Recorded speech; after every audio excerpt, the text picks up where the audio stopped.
What's up everybody, I'm HoopsandHipHop, and today we're going to be talking about middle evolutions in Pokemon.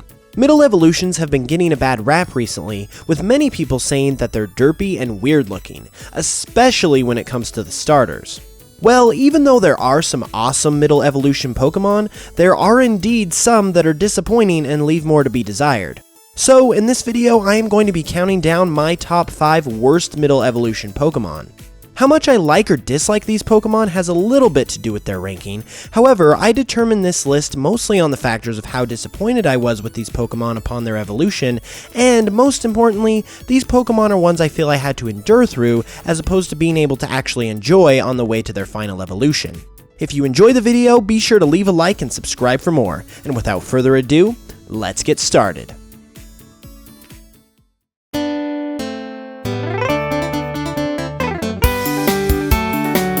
Starting at number 5 is Pignite. Now, I'm not the biggest fan of Tepig, but I still enjoy him as a Pokemon and as a solid fire starter.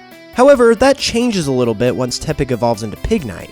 I'm not a fan of the wrestler concept that Pignite and Emboar have, but Emboar is a lot more subtle with it, so I think that it's a decent Pokemon. The reason I don't like it on Pignite is because of the leotard design that it has on its body. It's just not the greatest look when you put that on a chubby pig Pokemon, and so that's why it gets the number 5 spot. However, we've still got 4 more middle evolutions I like less, so let's continue with the countdown.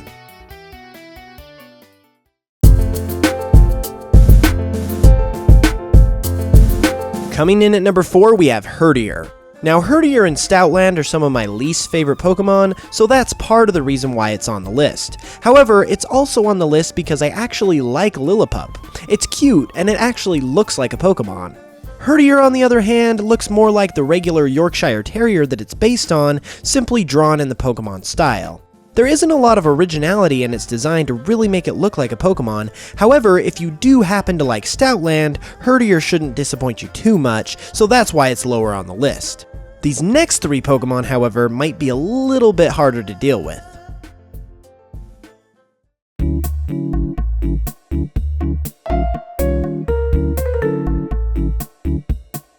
Next up on the list is Golbat. Now, you probably don't naturally think of Golbat as a middle evolution because for a short time, Golbat was a final evolution.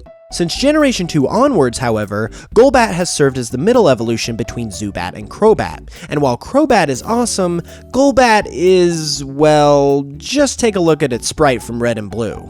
This is one of those Pokemon that I mentioned having to endure through as opposed to actually enjoying on the way to its final evolution.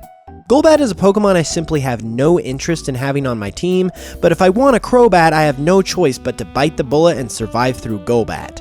However, since it evolves with max friendship, you can get it evolved fairly quickly if you treat it extra special. These next 2 Pokemon, on the other hand, you'll have to deal with for a while.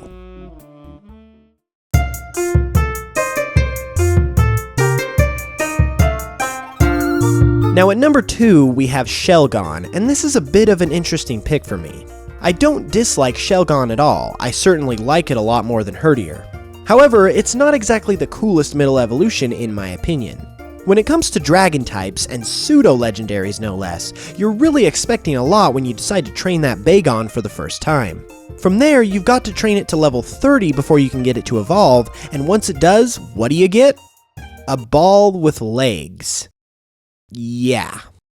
Once again, I don't dislike Shelgon. If its pre-evolution shared its design concept, we wouldn't have a problem. It's the fact that it's so starkly different, and in my opinion not as good as Bagon, that it makes it slightly disappointing.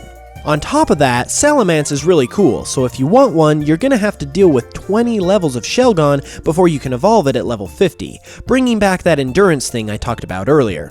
Once again, this is just my opinion, so don't feel too bad if you like Shelgon. At least he didn't make the number 1 spot like this next Pokemon.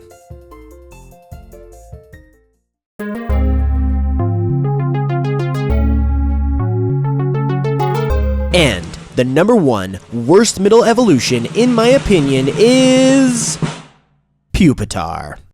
Pupitar is interesting for sure, but is also a big disappointment in my eyes when evolving from Larvitar. I know that Larvitar's name comes from the word larva, which kind of alludes to why Pupitar is a cocoon, but that fact isn't obvious at all when you first encounter Larvitar. It doesn't resemble a bug at all, but instead a cool reptilian dinosaur-like creature. Evolving into Pupitar is something that I'm sure most people didn't expect or want when they first caught Larvitar, so most were probably disappointed when it happened. Even now when everyone knows that Larvitar evolves into Pupitar, you're still going to have to deal with it for a whopping 25 levels before you can get to Tyranitar. Once again, this is another case of an awesome Pokemon being locked behind a less than stellar middle evolution, and if you want it, you'll probably be enduring through it more than actually enjoying it. Thank you guys so much for watching this video.